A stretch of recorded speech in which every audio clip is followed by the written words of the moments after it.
eterno hoy. Así que vamos a movernos con ritmo a ver cómo sale todo este contenido. Tengo que empezar por un tema relativamente denso, un modelo de estado crítico que se llama NORSANT, y lo necesito para explicar después este otro módulo que se refiere a cómo interpretar ensayos CPT, ensayos de cono. Entonces, los temas de hoy son un modelo que voy a necesitar para explicar ensayos de cono, una explicación mínima de lo que son los ensayos de cono, son muy usados para suelos blandos en geotecnia, y con estos tres tenemos la caracterización de relaves. En función de cómo tengamos tiempo, voy a querer explicarles que existe un modelo disponible en Plaxis y FLAC que es muy conveniente para el análisis del comportamiento no drenado de materiales muy blandos, como arcillas muy blandas o como relaves. Empecemos a trabajar.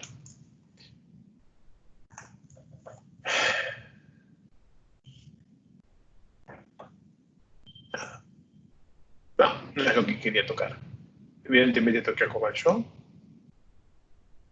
Mi computadora está extraordinariamente lenta. Voy a volver a reiniciar esta cosa porque esto está muy mamado. Un segundito. ¿Se llegó a ver que apareció mi pantalla o ni siquiera eso vimos? Sí, sí. Mamadísima, ¿eh? Si esto es así, voy a tener que... No pongas excusas para comprarte una Mac.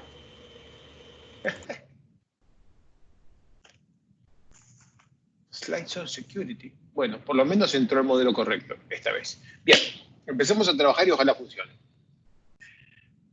Les vamos a hablar de un modelo constitutivo similar al CAMCLAY original, más rebuscado, mucho menos puro e intuitivo, pero que vamos a usar después y por eso lo necesitamos. Recordemos, Casagrande, 1936, y después lo revisitó en 1975. Esto en 1975 fue acá en Buenos Aires, fue el Congreso Panamericano del año 75 acá en Buenos Aires. Lo que recordó Casagrande en aquel entonces es que la teoría de consolidación y de estado crítico para arcillas postula que hay una línea recta entre la relación de vacíos y el logaritmo de la presión para compresión isotrópica, edométrica o estado crítico, y que las tres líneas son rectas y son paralelas. Y sobre eso está formado el modelo CAMCLAY.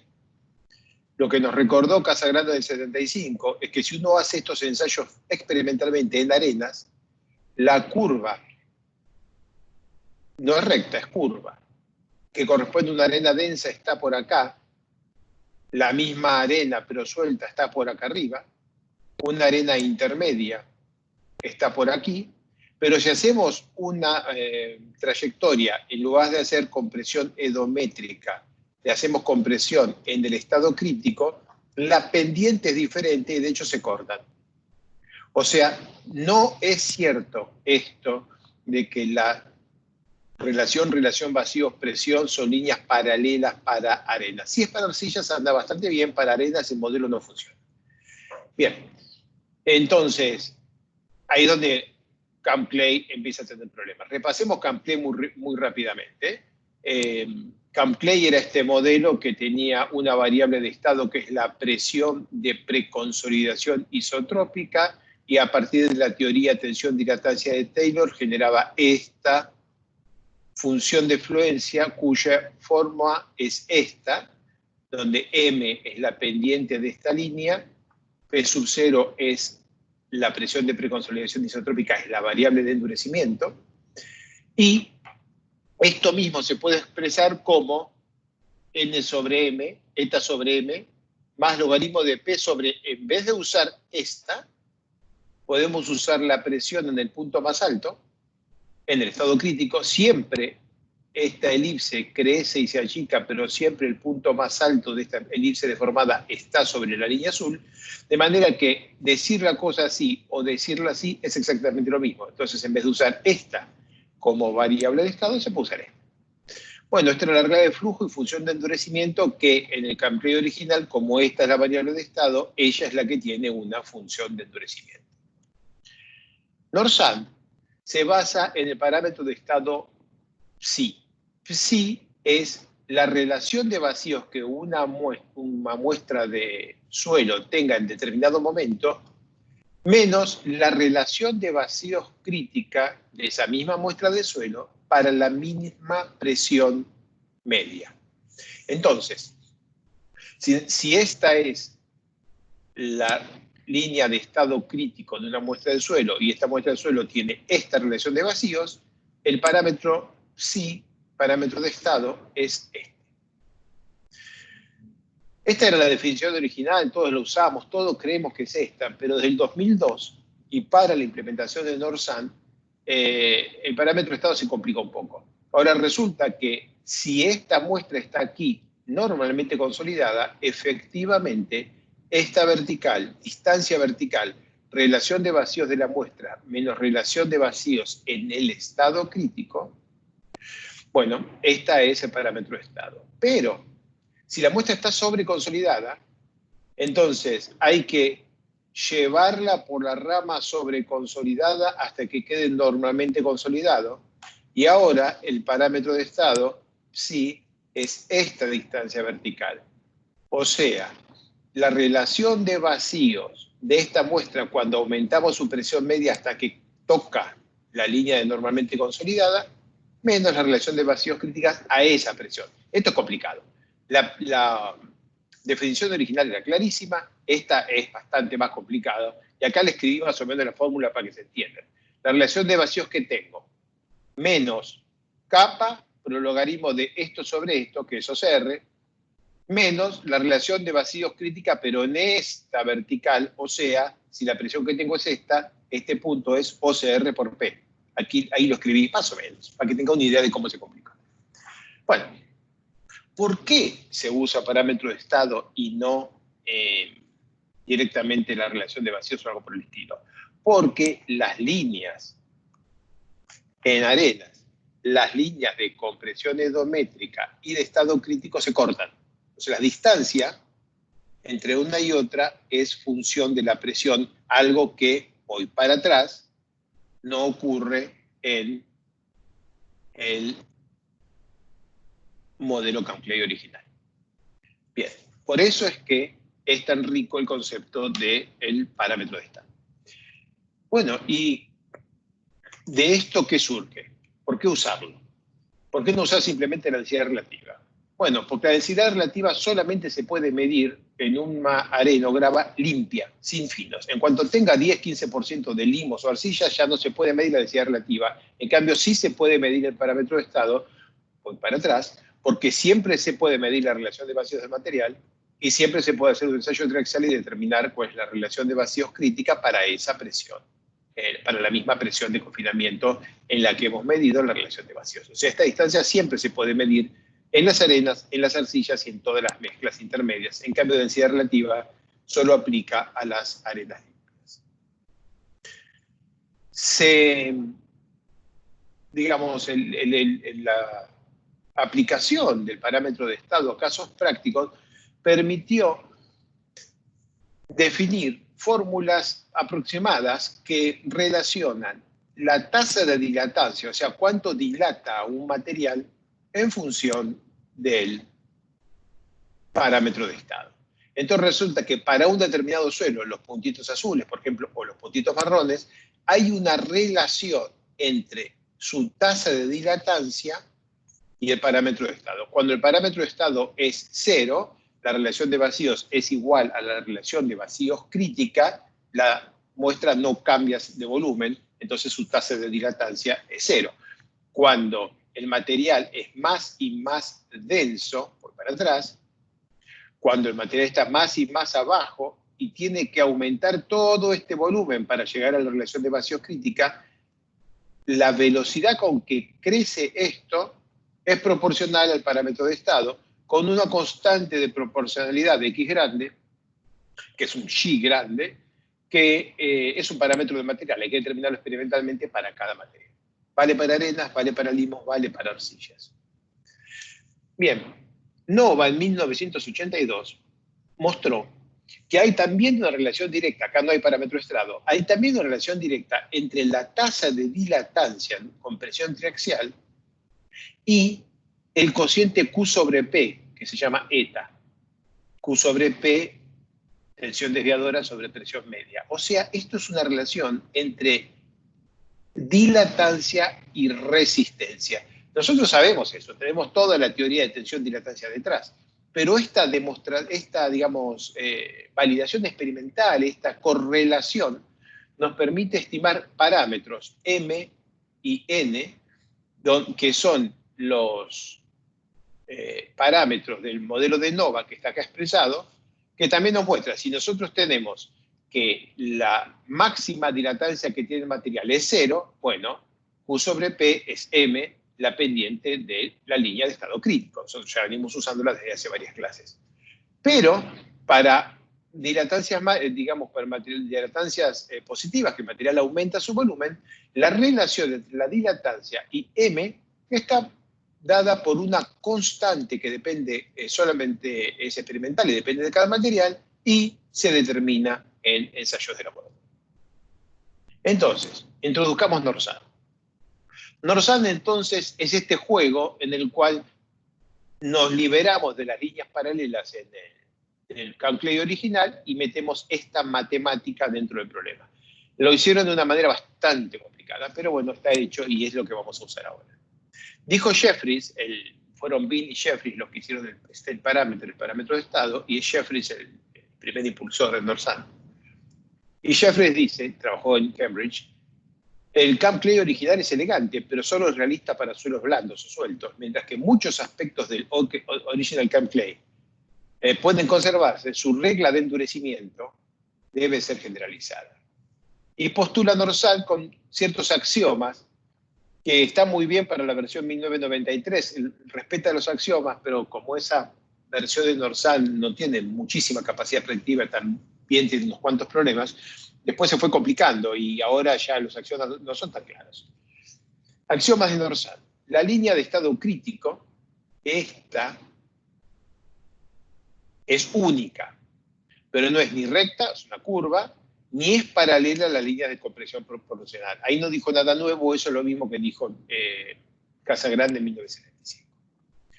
Después, el estado del material queda caracterizado por el parámetro de estado, psi, relación de vacíos menos relación de vacíos crítica, que es función de la presión, la ecuación de esta línea verde. Entonces, ¿cómo es la secuencia de deducción? Tenemos el parámetro de estado que determina el estado del material. Tenemos una relación biunívoca entre la tasa de dilatancia y la densidad, que es esta. Tenemos una relación biunívoca entre la resistencia y la dilatancia. Esto no es solo de la densidad, el parámetro de estado es la combinación densidad-presión. Tenemos una relación biunívoca entre resistencia y dilatancia, entre dilatancia y densidad, entonces sabemos la densidad y acumulando error porque hay correlaciones, de aquí saco esto, de aquí saco esto. Basado en el CAM-CLAY original, respetamos la plasticidad asociativa, pero como sabemos que sobreestima la dilatancia, la función de fluencia que se deduce con plasticidad asociativa se la corta de un hachazo en el punto donde se alcanza en donde la normal a la función de influencia tiene el valor de la dilatancia máxima, que es función a su vez del parámetro de estado. O sea, en este punto, la normal aquí es el valor determinado independientemente, no como deducción de la función de influencia, y aquí nomás le pegamos este corte, y de acá para acá no está definida la función de influencia. Como no hay una relación directa entre la presión de preconsolidación isotrópica y el comportamiento del material, o sea, voy para atrás, como esta línea no es la que controla, sino esta, y están cruzadas y tienen diferentes parámetros, perdemos a P sub 0 y nos quedamos con que la función de fluencia queda caracterizada por el punto más alto, que ahora se llama P imaginario o imagen o algo así. No, en inglés image y no sé cómo traducir. Ahora, este punto más alto, noten que en este momento no está sobre la línea de estado crítico. O sea, se nos separó. Este punto se nos separó. Y este achoso vertical, que es para que esto quede inclinado, también está totalmente fuera de la línea de estado crítico. Entonces, el modelo que Jeffreys insiste en vender como una elemental y como es infinitesimal derivación de Camp-Clay es completamente distinto. De todas maneras, escucho. Antes Andrés Barrero había preguntado si tenemos la referencia del documento de Casagrande del 75. Sí, claro. En algún lado está, creo que lo encuentro.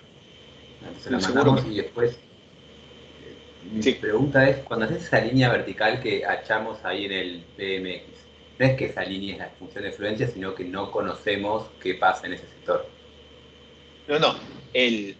Si vos querés venir a este punto, corres toda esta cosa para allá para que esta línea se quede para allá. Esto es una función de fluencia. Esto se mueve para allá, te venís acá. Atroz. Okay. No es mi culpa. No me eché la culpa. Bueno, respecto de lo de Casagrande en 1975, se publicó en el 70 y hace poco se publicó un volumen entero dedicado a las contribuciones de Casagrande donde se hizo una impresión facsimilar. Y eso ya tiene DOI, o sea, saben, la gente que trabaja en esta cosa sabe que si tiene DOI se encuentra. Hay que buscarlo, pero yo sé que por algún lado tengo el original, creo que lo tengo en papel, porque es un congreso de acá y ese volumen está en la biblioteca de la facultad.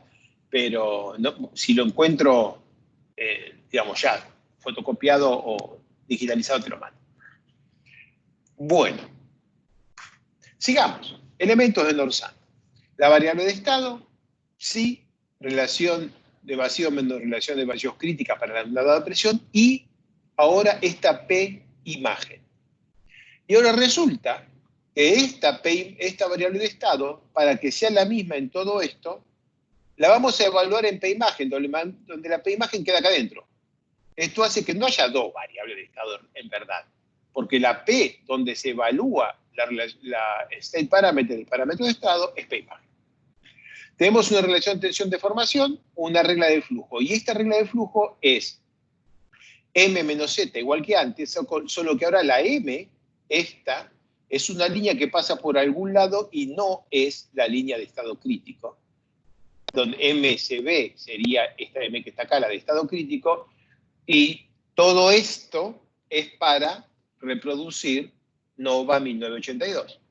O sea, MSB menos N por X por Y grande por psi es NOVA 1982 metido dentro de la relación entre dp y state parameter. Entonces la función de estado ahora, función de estado porque es función de variable de estado, o sea, no es una constante, reemplaza la vieja constante 6 seno de phi crítico sobre 3 menos seno de phi crítico. Eso se perdió y ahora esto es una función de estado. Todavía tenemos 6 por seno de phi crítico sobre 3 menos seno de phi crítico puesto ahí como constante del material, pero tenemos dos constantes más y esta variable de estado. La función de influencia ahora es eta sobre MI, antes era sobre MCB, más logaritmo de P sobre P imagen, antes era P critical state, ¿se acuerdan? Esto estaba justo acá, ahora está corrido. Y para poder hacer este tajo, necesitamos hacer un dilímite, o sea, poner una presión que vamos a llamar máxima, porque las presiones son negativas, esta es la máxima, donde se alcanza la tasa de dilatancia más grande, que es mínima también por convención de signo. Entonces, ¿cómo deducimos esta presión máxima? Bueno, de la asociatividad, aquí M por el logaritmo de P sobre P máximo es igual a M menos Z dP, y este dP mínimo era algo que viene de afuera, viene de la correlación entre dilatancia y parámetro de estado.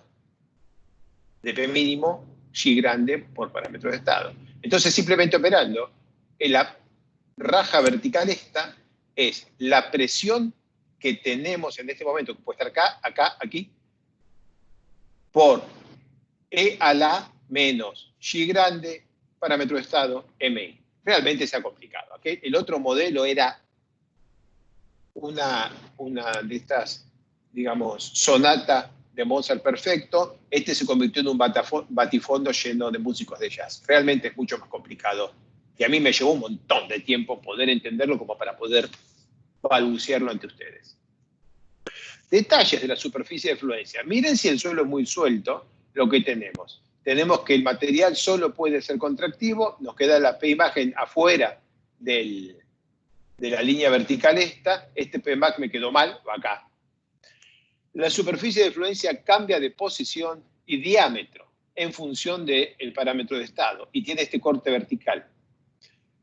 Y ese corte vertical es para mantener el postulado de plasticidad asociativa, para evitar el exceso de dilatancia, pero esto tiene como consecuencia que si yo estoy metido en algún punto como este y voy para allá, cuando estoy aquí entro en plasticidad en descarga.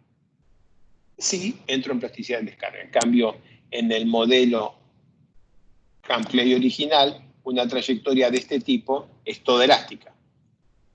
En este modelo, una trayectoria de este tipo, acá, activa plasticidad. Función de endurecimiento.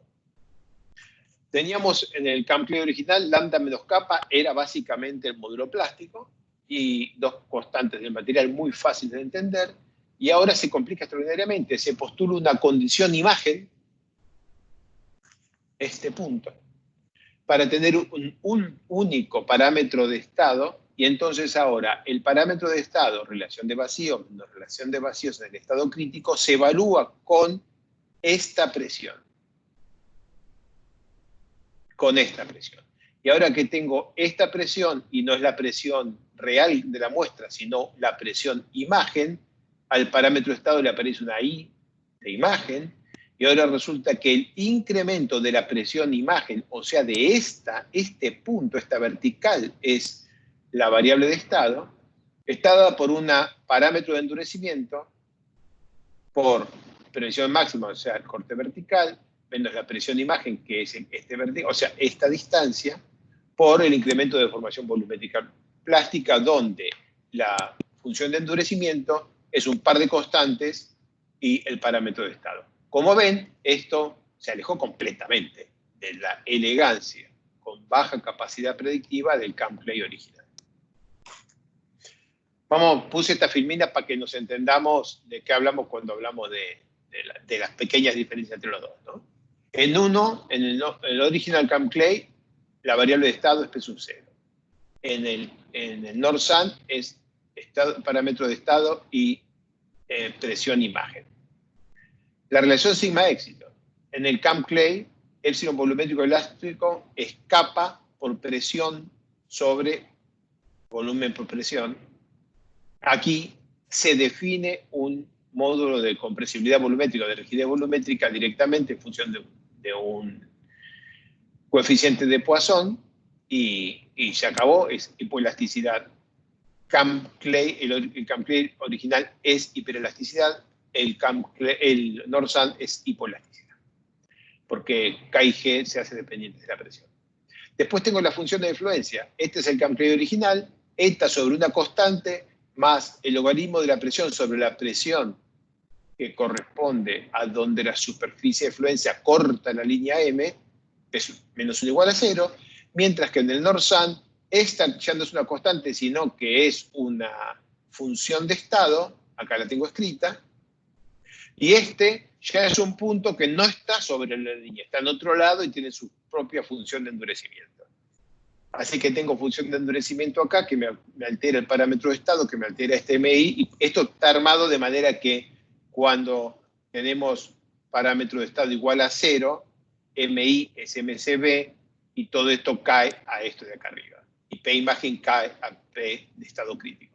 Pero en el entretanto, tengo esa especie de bala partida paseando por todo el estado de tensiones y yo todavía no logro entender del todo bien cómo funciona. La función de endurecimiento antes era la presión de preconsolidación isotrópica que estaba acá, y con esta ecuación, lo vimos hace como 4 o 5 clases, y ahora lo que tenemos es la evolución de la presión de imagen, que es el punto más alto, que ahora no necesariamente está aquí, para esto, para el NORSAN, y con esta ecuación. Tiene una razonable capacidad predictiva en arenas sueltas y densas en el ensayo triaxial. Como estaba escrito originalmente para ensayo triaxial, era Drucker-Prager, de manera que cuando se hacían ensayos de deformación, se lo quería usar en deformación plana o cualquier otro trayectoria de tensiones, daban resultados directamente incorrectos. Fue atacado, y entonces en el 2002, Jeffries generó una versión en la que nos salimos del estado triaxial y ahora la tasa de disipación se complicó un poco, y para poder salirnos, esto que estaba definido del ensayo triaxial, el incremento de deformación conjugada de Q plástico, se complicó y ahora se convirtió en todo esto, esta maravilla. Y ahora, entonces se postuló que la tasa de disipación plástico es ahora esto sobre este gamma, y antes era esto sobre esto. Alguien me tendrá que decir, pero nos falta un 2. Puede ser que falte un 2 también. Pero por lo menos aquí simplemente este salto de baile, esto va a parar acá, y este gamma Q plástico tiene metido dentro el ángulo de Lode y las deformaciones plásticas principales, con los autovalores del tensor de deformación plástica metidos ahí adentro. MI, que era el valor del parámetro M en la imagen, ahora pasa a ser MCB, o sea, el que corresponde al estado crítico, pero dependiente del Lode, para no tener un Drucker-Prager, sino una forma un poco mejor. Y en cambio, el ángulo de dilatancia, expresado acá como la tasa de dilatancia, es función del parámetro estado, pero no del ángulo de Lode. Esta es la generalización que propone Jeffries. No se usa en la práctica este modelo, excepto esto no se usa en la consultoría práctica, pero tenemos que saber que existe, se usa para la calibración que voy a hablar dentro de un rato, y tenemos que reconocerle cierto valor. Tienen elementos interesantes que podemos rescatar. Es una complicación respecto del Campley original que tenemos que saber que existe. Bien, habiendo pasado por este momento, vamos ahora a algo un poquito más práctico, que son los ensayos CPT y cómo se los trata para calibrar modelos numéricos. Así que empezamos definiendo, espero que todos sepan lo que es un ensayo CPT. Esto es un cono que se clava en el terreno, se mide el cono que se clava en el terreno, mide la resistencia que el terreno ofrece a la penetración a través de una celda de carga acá, y también la resistencia dada por fricción lateral a través de otra celda de carga aquí. Así que tengo toda la fricción lateral en este cilindro, esa fricción se mide, y toda la fuerza que el terreno hace para resistir ser atravesado acá, se mide acá. Ahora, voy a ir rápidamente sobre esto, pero necesito estar seguro que queda grabado y que no nos equivocamos. La resistencia total que tiene el cono acá incluye la presión del agua, porque este es un cilindro, y si imaginamos este artefacto y lo metemos en una pileta de agua en el mar, si lo metemos en el mar, la presión de abajo hacia arriba igual al peso del volumen que desaloja, y acá vamos a recibir en la celda de carga la presión hidrostática del agua por el área de esto. En realidad, por el área de grande, menos ese poquitito que se mete acá adentro, y que vamos a medir con un piezómetro instalado contra una piedra porosa. Entonces, la resistencia a la penetración de la parte suelo es la resistencia total que yo mido con esta celda de carga, o sea, la fuerza total aquí, pero esa tiene una componente que es la del suelo y otra componente que es la del agua. Y la del agua, como tengo la suerte de estar midiendo la presión del agua con un piezómetro, la puedo descontar. Entonces yo tengo la resistencia total que tengo, digamos, que el suelo ofrece a esto, es la resistencia que estoy midiendo en la celda de carga más el efecto de la presión del agua que tengo medida en la piedra porosa. Después tengo esta resistencia, le tengo que restar el peso unitario, perdón, la tensión vertical debida al peso unitario del suelo. ¿Y esto por qué? Que si esto que tengo acá no es agua, es un fluido cuyo peso específico es el peso saturado del suelo y no tiene ninguna resistencia al corte, es un fluido, voy a medir acá arriba, hacia afuera, sigma B por toda el área. Así que la presión medida, le subo la presión del agua, pero le resto la tensión total. Y ahora me quedó la resistencia neta. Y esa resistencia neta la podría usar como está, o la puedo normalizar dividiéndola por la tensión efectiva vertical del punto donde estoy haciendo la medición. Y aquí tengo un primer número dimensional que sale de la penetración de cono. El otro es la fricción que tengo aquí, que es la fricción medida menos la presión que el agua hace en este pequeño anillito, más la presión que el agua hace en este pequeño anillito. Y esa es la fórmula que está acá. Y a esa se la adimensionaliza dividiéndola por la resistencia neta por la punta. Se hace así. Podríamos haber elegido cualquier otra combinación de cosas, pero básicamente quedó una Q sub T, que es una medida adimensional de la resistencia por la punta, porque está normalizada por la tensión efectiva vertical, y queda una fricción adimensionalizada por la resistencia por la punta.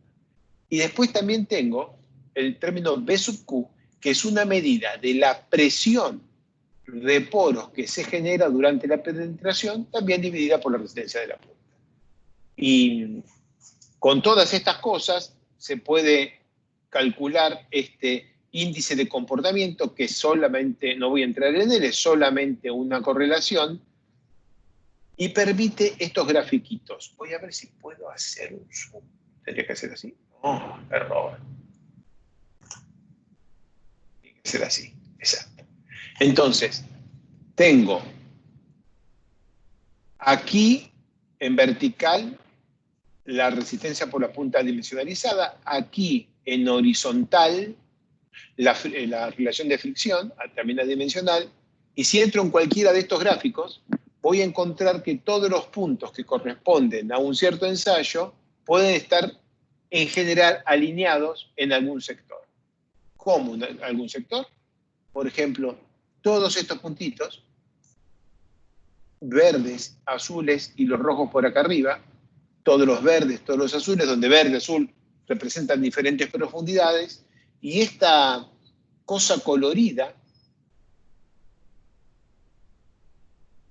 que tiene ahí un marrón, un anaranjado, un verde claro, un colorado, representa comportamientos probables estimados a partir de las mediciones en el ensayo CPT.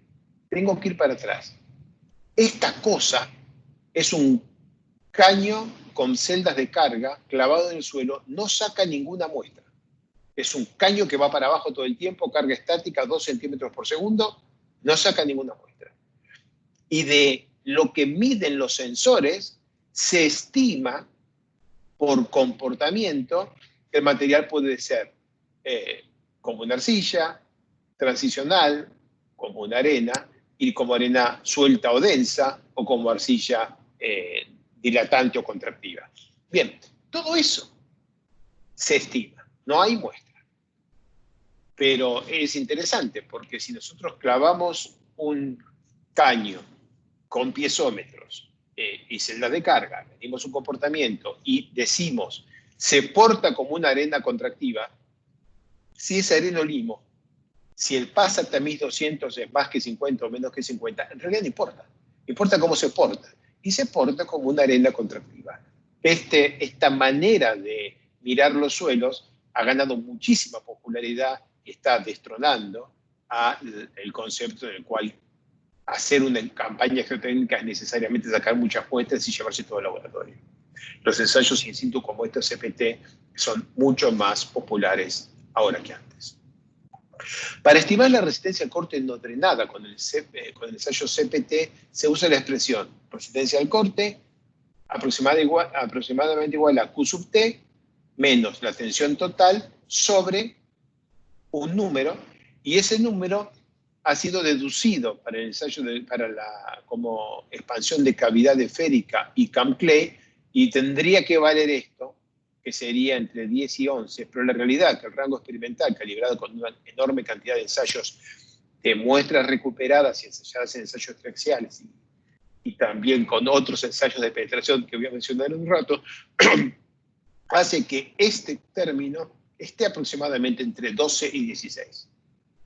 Después tenemos la resistencia al corte residual. Voy para atrás.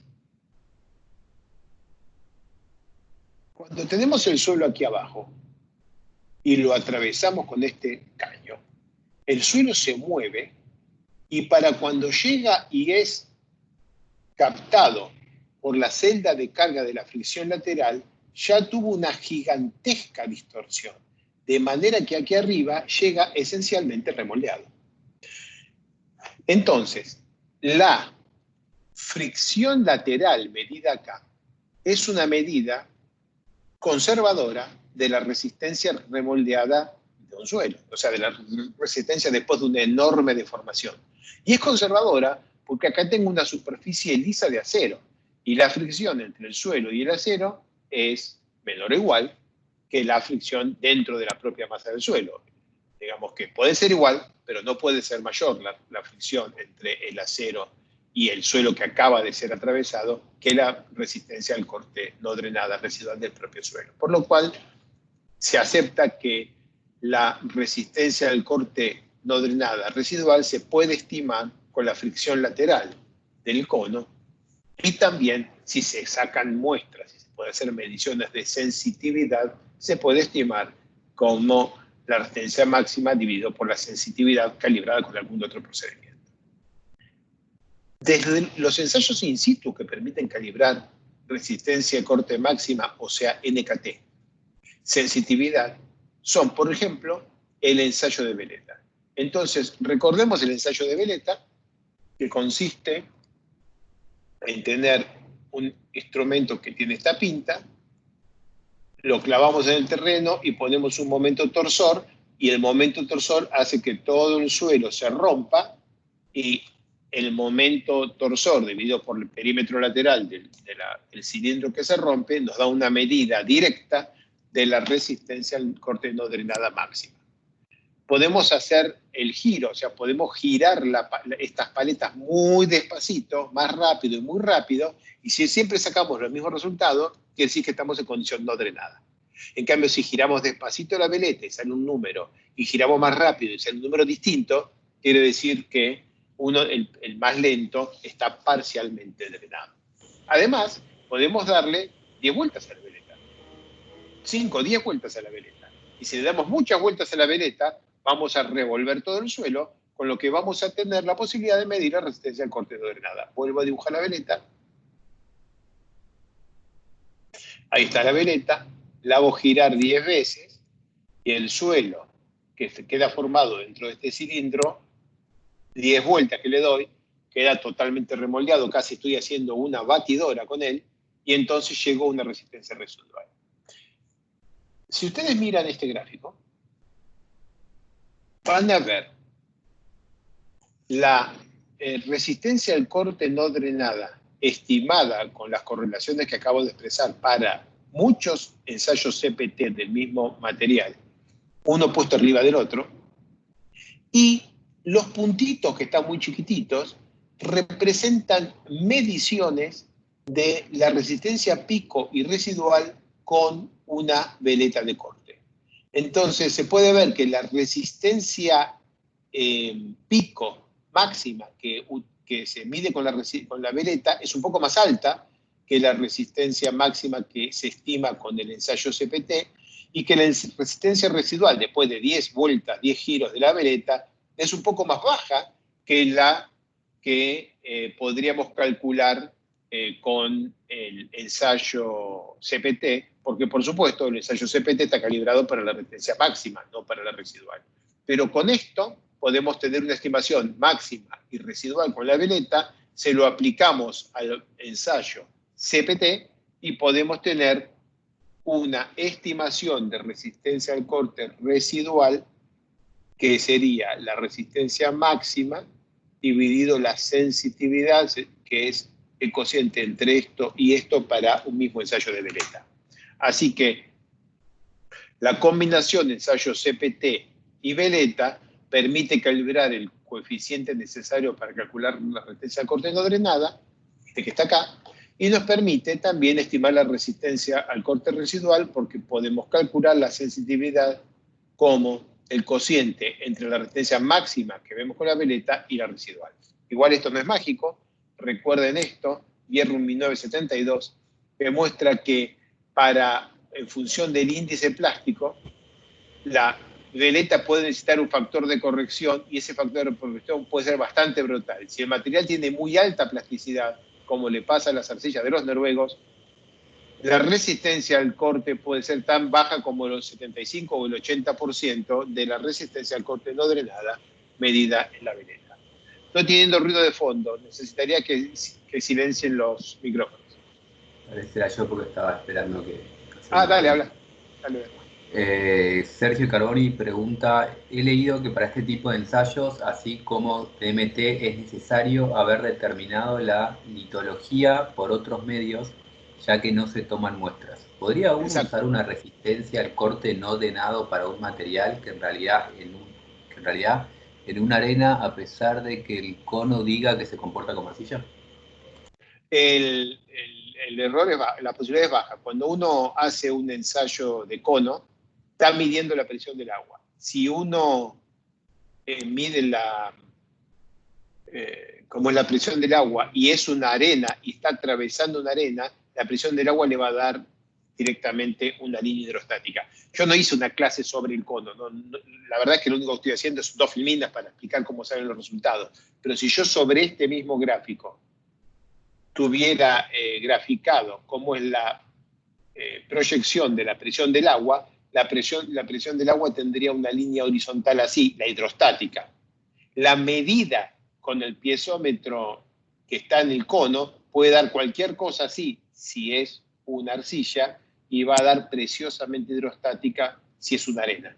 O sea, es muy difícil que el cono te diga que es una arcilla si el suelo es una arena, o que el cono te diga que es una arena si el suelo es una arcilla. Las transiciones son las que claramente tienen fuentes de error. Definitivamente no se puede terminar una campaña geotécnica solo con conos. Hay que sacar muestras, hay que calibrar el ensayo de laboratorio. Pero la realidad es que la mejor campaña geotécnica tendría que tener algo así como 70% conos, 10%, 15% extracción de muestras y el otro 15 o 20% laboratorio. El cono es el caballito de batalla. Permite una medición cada 2 centímetros. Continuo. Y acá tienen, para un depósito de relaves, que es un material relativamente uniforme, 7, 8, 10 conos. ¿Cuántos son? 1, 2, 3, 4, 5, 6 conos uno arriba del otro. Miren cómo pegan uno arriba del otro. Y que bien están limitados con un error que es del 20-25% máximo por ensayo de veleta. Si esto fuera un ensayo SPT, ustedes tendrían así, con una fuente de errores enorme. O sea, no se usa, no hay que usar el ensayo SPT para medir la resistencia al corte no drenada de arcilla, pero sí se puede usar el ensayo de cono. Para seguir calibrando el ensayo de cono, existen otros penetrómetros. Acá hay mucho trabajo hecho por Randolph en Australia. Por ejemplo, la esfera, resulta que es una esfera. Entonces, cuando uno la penetra, la forma que genera el suelo alrededor de la, pasando por el perímetro de la esfera, se asemeja muchísimo a lo que podemos deducir con una fórmula analítica, de manera que el valor NKT para esferas tiene mucho menos dispersión que para conos. Entonces yo acá les presento, abajo a la izquierda, los valores de NKT. Si los calibramos contra ensayo de Veleta, es este rango. Con presión de triaxial consolidada anisotrópicamente en laboratorio, es este rango. Si usamos la activar este rango, pero miren la bola. Limpio. Según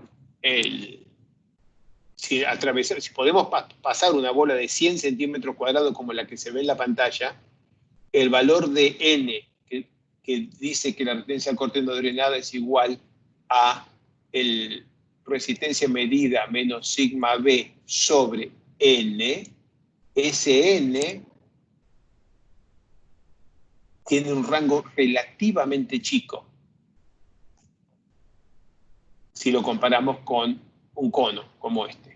Así que el cono tiene algo entre 10 y 17.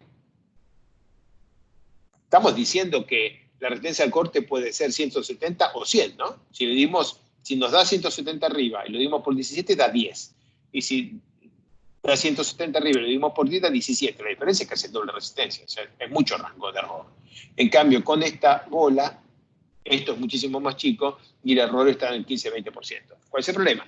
Que esa bola entra en relaves muy blandos o en arcillas muy blandas o suelos del lecho marino, y se usa para medir resistencia de suelos muy blandos del lecho marino para clavar los pilotes de las plataformas offshore, pero de ninguna manera vas a encontrar ningún suelo en tierra, digamos, que no esté abajo del mar, en el que puedas clavar esto, porque algo de 100 centímetros cuadrados, ubica lo que estamos diciendo, ¿no? Estamos hablando de algo que tiene un poquito más grande que una pelota de tenis. Ustedes no clavan una pelota de tenis de acero, así nomás 20 metros dentro del suelo en cualquier lado. Ya es difícil clavar el cono, imaginen esto. Bien, siguiendo con el CPT, como el ensayo CPT-U, el cono, tiene acá un piezómetro que mide la presión del agua, yo puedo venir bajando, bajando, y en algún punto paro. Cuando paro, las presiones del agua generadas por la propia penetración se empiezan a disipar. Y puedo, si mido cómo se disipa durante algunos minutos, y puedo con eso calcular el coeficiente de consolidación horizontal, que me viene fantástico para estimar permeabilidad, tiempo de consolidación y caudales que puedo llegar a sacar, por ejemplo, con un sistema de abatimiento. El coeficiente de consolidación se mide, está esta expresión, está deducida esta expresión que es semiempírica, pero está basada en flujo radial. Y bueno, depende del tiempo para que caiga la mitad de la presión, del exceso de presión. O sea, cuando vengo bajando, en cuanto paro, tengo una presión de poros, espero hasta que se estabiliza. El tiempo necesario para que caiga la mitad, T50 dividido por un minuto, metido en esta fórmula, me da el coeficiente de consolidación horizontal. Y la penetración se puede decir que es no drenada, o sea, si estamos clavando el cono, podemos decir que el cono estamos clavándolo en una condición no drenada y medimos resistencia al corte no drenada. Si el producto de la velocidad de avance, por ejemplo, 2 centímetros por segundo, por el diámetro del cono, por ejemplo, 3,57 centímetros, sobre el valor del C sub H medido del ensayo de disipación, da más que 10. Si da más que 10, podemos asumir que estamos midiendo una resistencia al corte no drenada. Si da menos de 10, todavía podemos cambiar la velocidad. No estamos obligados a penetrar a 2 centímetros por segundo. Si penetramos a 2 centímetros por segundo y esto da 5, podemos penetrar a 4 centímetros por segundo. Y con eso vamos a tener una penetración no drenada con la que vamos a poder medir la resistencia del corte no drenado. De esta ensayo de disipación se puede estimar la permeabilidad horizontal. Ahora miren 10 a la menos 2, a la 2, a la más 3, a la más 4 metros cuadrados por año. Miren los puntos, ¿no? El rango de dispersión de este ensayo en particular.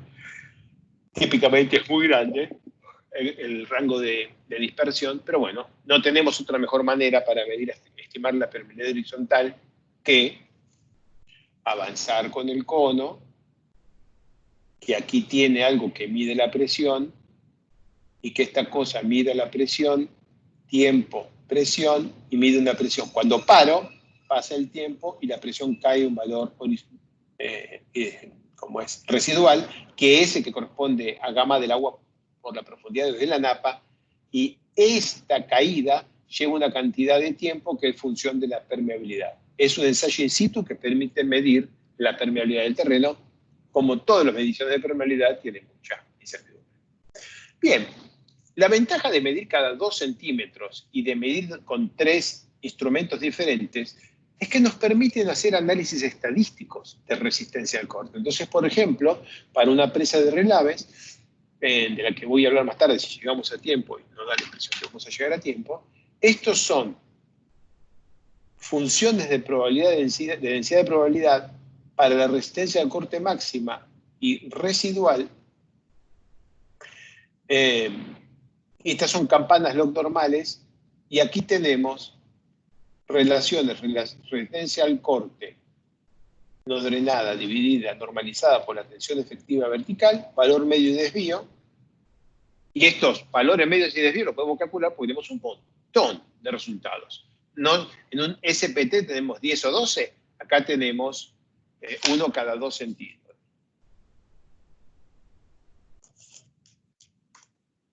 Bien, para reducir el ruido, ¿cuál es el ruido? Tenemos cada 2 centímetros y tenemos algunos picos, y entonces cuando medimos la escala, esto va de 0 a 200 y esto va y viene y va y viene. Es un rato cada 2 centímetros. Pero la realidad es que estamos cada 2 centímetros midiendo la resistencia por la punta y la fricción del cono. La resistencia por la punta de una cosa que tiene 3,57 centímetros de diámetro, digamos, tendríamos que más o menos promediarla por la zona que está afectada en cada momento por la punta, digamos 10 centímetros, así. Pero la resistencia del cono, y el cono mide como 20 centímetros de altura, perdón, de cono de fricción lateral, el cilindro lateral mide como 20 centímetros de altura, claramente medir cada 2 centímetros es medir cosas que se están sumando entre sí. Entonces, necesito esta pantalla. Si yo tengo aquí el cilindro lateral y tengo aquí la punta y mido acá, acá.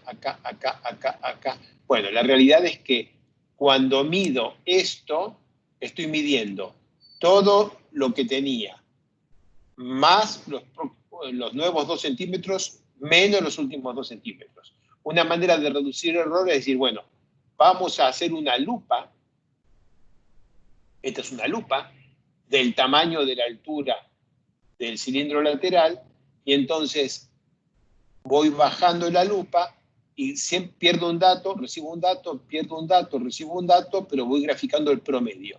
Y esta cosa va acá, si hago eso. Simplemente plancho. Y al planchar un poco, entonces ya puedo graficar entre 0 y 100. No entre 0 y 200, desaparece por supuesto un par de piquitos como estos, se rompen algunos. Y esto está mucho más, digamos, reduce mucho el ruido numérico. Y esto nos viene bien porque después cuando estamos haciendo análisis de estadísticos y calculando media y desvío, no está tan bueno tener tanto ruido numérico en la data. Bien.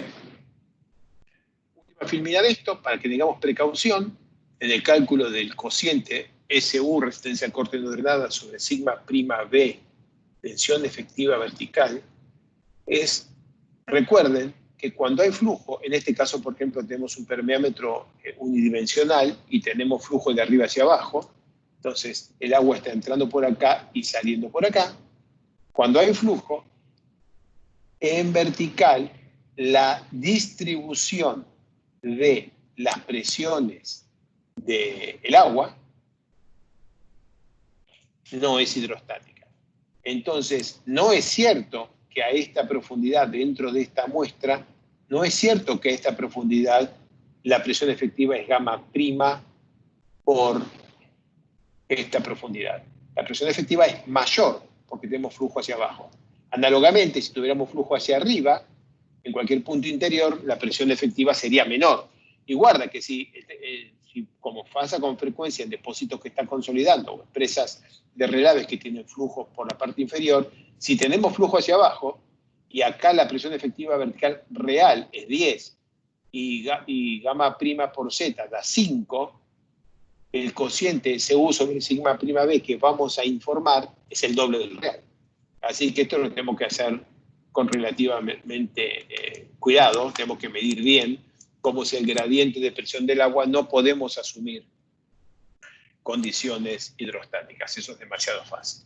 Y cuando estamos con una presa, si nosotros estamos clavando un cono en este punto y estamos acá, en ese punto nosotros tenemos la presión del agua que tenemos es hasta aquí.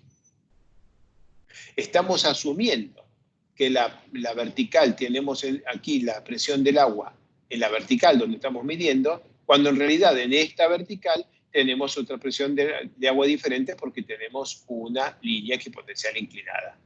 Entonces, el asumir que en cada punto voy por la vertical aquí y que en este punto tengo la presión que en realidad está acá, me lleva a un error. Déjeme ponerlo más claro, más grande.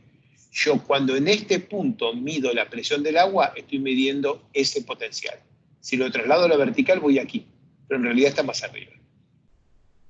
Cuando clavo, mido la presión y la llevo en vertical, la superficie freática me queda toda corrida, como está en la línea azul, respecto del valor correcto. Esto, digamos, hay que corregirlo. Hay que simplemente hacer la red de flujo y saber en qué punto, dónde tendría que haber estado estimado, por supuesto, que no se puede medir, dónde tiene que haber estado la línea equipotencial por donde hemos hecho la medición de la presión del agua. Todas estas son las pequeñas complicaciones que tenemos que tener en cuenta para usar el CPTU y sus datos para calibrar modelos numéricos. Entonces ya puedo ahora mezclar el modelo NORSAT y los ensayos CPT para calibrar modelos numéricos. Entonces vamos a usar el ensayo CPT esencialmente para determinar la relación de vacíos y el parámetro de estado y estimar si un material es dilatante, contractivo o potencialmente licuable, por ejemplo. Sigo adelante a toda velocidad porque tengo muchísimo por delante. Por favor, parame, interrumpime. No sé si hay preguntas en este momento. No, todavía no hay. Felipe. ¿Sigo? Sí.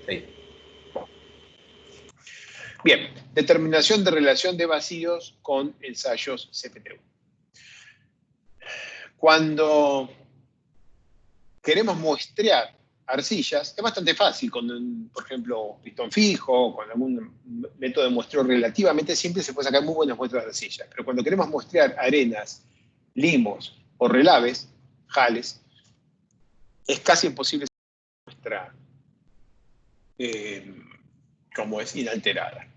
Una técnica que hay que usar con arenas limpias, que se puede usar, es, haces una perforación, dejas percolar glicerina que reemplaza el agua del suelo, bajas un cañito con nitrógeno líquido, congelás la glicerina, porque la glicerina cuando congelas no cambia su volumen, el agua sí.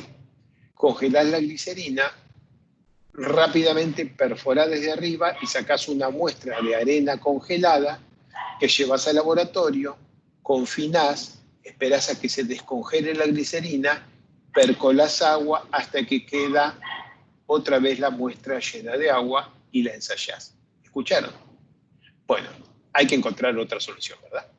Bien, la solución es usar todas las herramientas que tenemos de ensayos in situ para estimar o medir con relativa precisión la relación de vacíos de arenas vimos irrelaves in situ. Y eso se hace con el ensayo CPT. Acá en este gráfico se ve que el muestreo induce densificación. Son varios puntos en los que está muestreado la relación de vacíos real, medida excavando y sacando una muestra inalterada, versus la relación de vacíos de una muestra sacada con un equipo de sacamuestras y medida después en el laboratorio.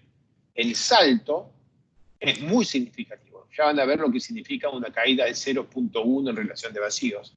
En este gráfico, que reproduce Shuttle y Vinnie Jeffries en sus artículos que estamos usando para hacer este módulo, se ve que un cambio entre dos ensayos, un cambio de relación de vacíos de 0.04, no sé por qué puse 0.06, es 0.04, un cambio de 0.04 hace que una muestra necesite todos estos ciclos para levantar presión neutra, la que tiene relación de vacíos 0.5, y con 0.56 tiene razón, 0.6. ¿Qué me pasa? Y con 0,56, en mucho menos ciclos, ya entro en la ecuación. Así que no nos da igual que la relación de vacío sea 0,50 o 0,56 para un suelo o un relave que estamos analizando. Entonces, el estado hoy de la industria es estimar la relación de vacío in situ con ensayos in situ, en particular CPT. Existe un procedimiento empírico de Vinnie Jeffries, publicado en 2016, que relaciona el parámetro de estado con las mediciones del CPT1. Se define Q sub P, ¿se acuerdan lo que me había puesto? Era Q sub T menos sigma vertical sobre sigma prima vertical. Bueno, acá esta P es porque en vez de la tensión total vertical es la presión total dividido por la presión media efectiva, y esto es para poder usar, digamos, para poder sacarnos de encima el valor de K sub 0, el efecto sub 0. Y acá tenemos a B sub Q, que es delta U sobre Q sub T menos la presión, no menos la tensión total vertical. Y con estos dos queda una ecuación que tiene un parámetro kappa K y un parámetro M. Estos dos parámetros se determinan experimentalmente y hay una correlación propuesta por Vinnie Jeffries, y con ellos entonces, midiendo Q, midiendo B, eso se mide in situ, con K y M, que se sacan de correlaciones, uno estima el parámetro de estado. Y eso más o menos anda bien para arenas, pero para materiales finos como limos y relaves no anda mal. Acá están estos gráficos superpuestos que muestran que la correlación que proponen Vinnie Jeffries aquí para el parámetro K, bueno, ahí estará, no será muy bueno ni muy malo, hay algunos de los puntos rosas muestran desvíos, pero más o menos va bien. Pero si ustedes lo ven para el parámetro M, esta es la correlación que propone Vinnie Jeffries, va esencialmente a cualquier lado. ¿No? En este punto uno puede estar estimando un valor de 10 y aquella medición tuvo 17, no tiene nada que ver una cosa con la otra. Entonces, después de esto, hubo una segunda propuesta de Shuttle y Jeffries en la cual se analiza la penetración del ensayo de cono a través de la teoría de expansión de cavidad esférica, y entonces se usa una fórmula que requiere un análisis numérico, y ese análisis numérico se hace con NORSAN, que es el modelo constitutivo diseñado alrededor del parámetro de estado. O sea, etapa 1. Sacamos muestras de laboratorio, las llevamos en bolsas al laboratorio y las ensayamos con diferentes parámetros de estado, o sea, diferentes relaciones de vacíos, y podemos determinar las constantes del modelo NORSAN. 2. Hacemos una modelación numérica unidimensional en una computadora. Todavía no hicimos ningún ensayo de cono. Estas son muestras de laboratorio y esto está en una computadora.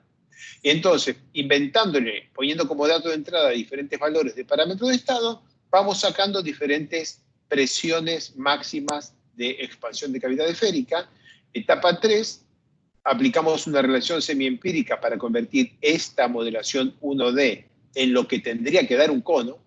Y ahora vamos a hacer ensayos de campo en CPT con ensayo CPT y determinamos el parámetro de estado. Acá lo que tienen en este gráfico es el parámetro de estado medido en gris y azul. En azul con Biden-Jeffries, en gris con Shetland-Jeffries. La diferencia parece muy poquita, pero no es tan poquita porque lo que está en verde indica que el comportamiento es probablemente dilatante, o sea, es seguro, y lo que está en rosa indica un comportamiento probablemente contractivo, y en esta zona es fuertemente contractivo, de manera que no da igual. Si analizamos este CPT en particular con el método de Biden-Jeffries, que es un método puramente empírico, nos dice que estamos con un material, en este caso un relave, relativamente dilatante y por lo tanto que no vale igual. En cambio, si hacemos el mismo ensayo, lo analizamos con el procedimiento semianalítico, que incluye expansión de cavidad esférica, nos da contractivo, guarda, esto puede dilatar. Entonces, calibramos un modelo simple para ensayos 1D, hacemos una correlación entre lo que tendría que dar un cono en la computadora, no en el terreno, y el parámetro de estado, y después vamos al terreno y tenemos la medición de CPT y con esta correlación determinamos o estimamos el parámetro de estado. Eso es lo que se ve acá. Entonces, ¿por qué Norsan? Porque en condiciones triaxiales, como las que corresponden al ambiente alrededor de un cono que está penetrando o de expansión de cavidad esférica, es confiable, anda bien. Entonces la presión límite de aplicar Norsan al problema de expansión de cavidad esférica es relativamente confiable. El 1D es fácil de calibrar, hay una planilla Excel que está libre, la pueden bajar, la encuentran en un instante googleando en internet. Tiene relativamente pocos parámetros que son más o menos intuitivos. M, XTC y estas cosas son las que, para eso dice el módulo anterior, son más o menos intuitivos. Este es un ejemplo de calibración hecho por Mauro, de calibración de Norsan con algunos ensayos triaxiales de relave, con algunas muestras remoldeadas, punteado versus lleno, es experimental versus numérico.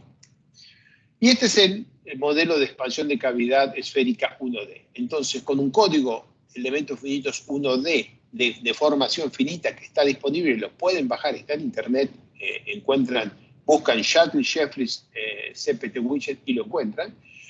Se hace una expansión de 500% a través de, como es numéricamente, para algún valor de presión inicial efectiva y algún valor de parámetro de estado inicial puesto por nosotros, se hace esta expansión y sale una presión límite. Y esta presión límite depende del parámetro de estado y la presión efectiva. Se hace muchas veces y con eso podemos calibrar lo que esperamos que sea la relación entre el valor de el parámetro de estado y el valor adimensional, Q sub P por 1 menos BQ, voy para atrás, que están todos medidos, digamos, calibrados contra el ensayo numérico. O sea, hacemos esto, medimos cuál es la presión límite, vamos para atrás y sacamos QP y BQ, y aquí tenemos entonces, para una muestra limosa, el valor de K y M, donde el K es el valor para cero, para parámetro de estado igual a 0, M la pendiente, muestra arenosa, otros resultados. Esto que estamos haciendo acá todavía no fue al terreno. Esto está solamente en ensayo numérico contra ensayos de laboratorio. Determinamos K y M. ¿Sí? Tenemos dos preguntas, una de Ramón Solá. Entiendo que existe correlación entre golpes de un SPT y la densidad relativa. ¿Podría eso permitir estimar la relación de vacíos in situ y luego calcular psi? Más o menos 20%, más o menos 25%. O sea, una relación de vacío 0,55 o 0,60 o 0,50. Y eso para una arena de 25, 30, 40 golpes. Para un relave o una cosa muy suelta que puede licuar, el SPT da 1 o 2. Y no es cierto que un SPT que da 2 tiene el doble justo de resistencia que 1, ni hablar. y 3 no es 50% más. No, el SPT es una verdadera pieza de museo que hay que usarla lo menos posible y se la usa cuando no hay otra cosa y solamente para tocar la muestra y tener una idea. Es cierto, una arena densa con SPT 40 nos dice mucho, pero una arena que tiene SPT 5 o 4 o 6, de ese número no se puede sacar ninguna conclusión ingenieril seria y muchísimo menos algo que vamos a meter en un programa de elementos finitos. Es como cortarse el pelo con un hacha. No sé si la comparación explica lo que pienso del SPT para la geomecánica computacional. Y después tenemos una pregunta de Brian que dice: ¿por qué la frontera del parámetro de estado para materiales contractivos o dilatantes es de menos 0,06 y no 0? Bueno, debiera ser 0 si no fuera porque está el bias del modelo. Le voy a mandar la respuesta a esto, es el artículo de Shuttle-Jeffries que lo explica bien. Hay toda una nube de puntos que va bandeada entre 0 y 0.06. Muchas veces 0 es la respuesta y la nube de puntos muestra comportamiento contractivo para valores de parámetro de estado entre 0 y 0.06. Menos 0.06. Menos que menos 0.06 no hay, es siempre dilatante. Más que 0 es siempre contractivo, pero la data no da sobre una línea, da con ese rango de error. Entonces el poner menos 0.06 te asegura que no dejaste, que no corres riesgos. Pero está muy lindo explicado en 2 lindas páginas que decidí no poner acá simplemente porque si no esto no termina.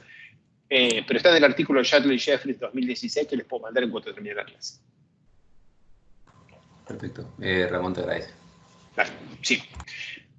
Bueno, entonces, si estamos haciendo una expansión en la computadora no drenada, la relación entre el parámetro de estado y Q1 menos BQ más 1, esto que son todas cosas derivadas de la presión límite, nos da una calibración facilísima, un K y un M precioso, que después podemos ir a usar para calibrar el CPT. Si es drenada la expansión, depende la respuesta depende del índice de rigidez, de la relación G sobre SU. Y el índice de rigidez acá muestra que en función del índice de rigidez los parámetros cambian, pero un poquito. No es muy fuerte la relación, pero recuerden que esto es orgánico. Bueno, entonces, ya vamos a 3 filminas de terminar este módulo. La estimación del parámetro estado con CPTU entonces es, en función de I sub C, que lo explicamos hace como 20 filminas, decida si es arena o limo.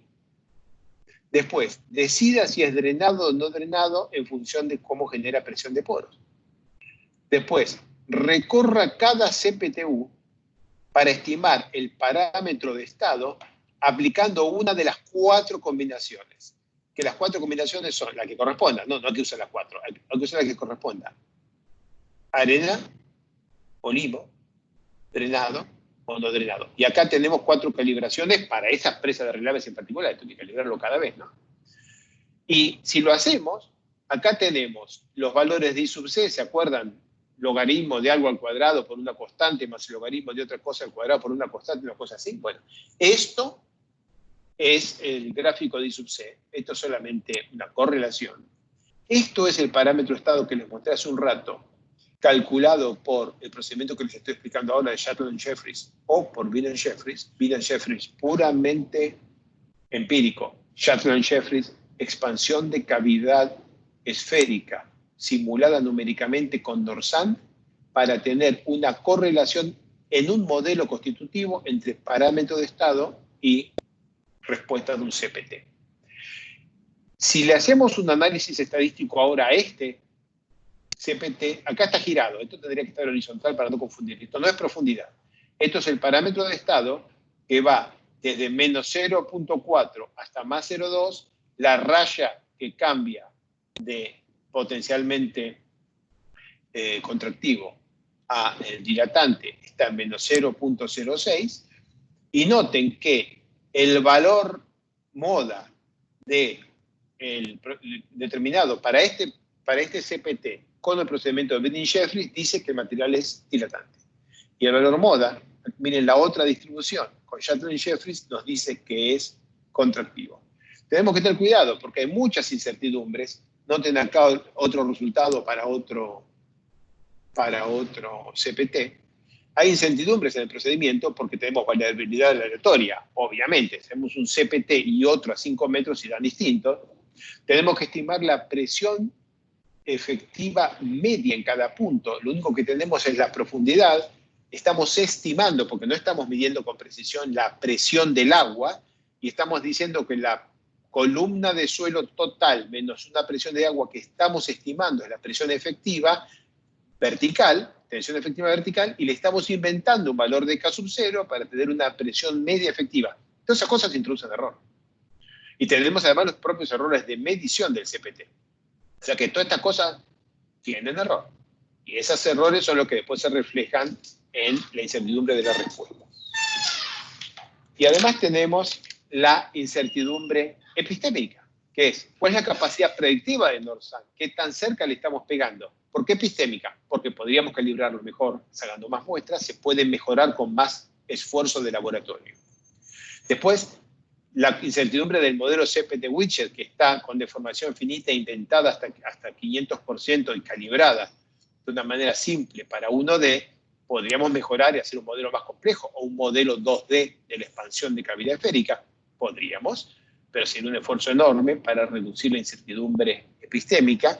Y después, la relación entre la expansión de cavidad esférica y CPT-U, que esto es una constante que vale como 10, y también la pueden encontrar en el artículo de Shetland y Jeffreys, y vamos, no es una constante así que vale 1.02, vale un número grande, y entonces si ese número grande tiene un error del 5 o 10%, le estamos ahorrando 5 o 10% directo a la correlación y probablemente 0.01 en el parámetro de estado, lo que no es poco. Ahí tenemos, para una dada cierta presa de relaves muy grande, 100 y poco de metros de altura en Sudáfrica, tenemos en los ensayos CPT, y lo que se ve es el parámetro de estado medido con el procedimiento de Shetland-Jeffreys y el parámetro de estado medido con Binet-Jeffreys, y acá tenemos cuánto del CPT de cada uno de estos se muestra como contractivo. Al pie, al medio y en la cresta de esta presa de relaves. Binet-Jeffreys dice, por ejemplo, acá, que aproximadamente el 20% del sondaje es contractivo. Shetland-Jeffreys dice que es el 60%. O acá, un poquito más del 20% contra el 80%. Shetland-Jeffreys no es la verdad, pero tiene una base matemática y teórica más compatible con nuestros métodos de la geomecánica computacional, y nosotros en este momento es nuestro estado de la industria, nosotros usamos esto sistemáticamente para caracterizar el comportamiento de suelos blandos cuando los estamos modelando numéricamente.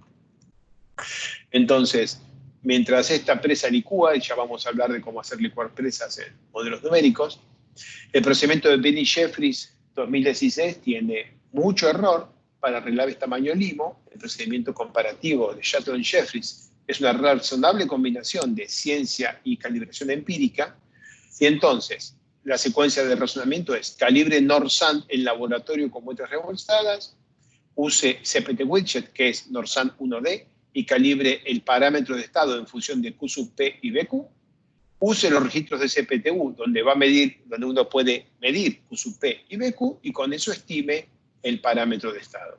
Pero recuerde en todo momento las incertidumbres del procedimiento, así que efectúe análisis de sensibilidad y asuma diferentes perfiles de sigma prima B y de K sub 0, que son diferentes estimaciones de la presión media efectiva. Preguntas. Esta fue la parte fácil, ahora se pone complicado. Por ahora no hay preguntas.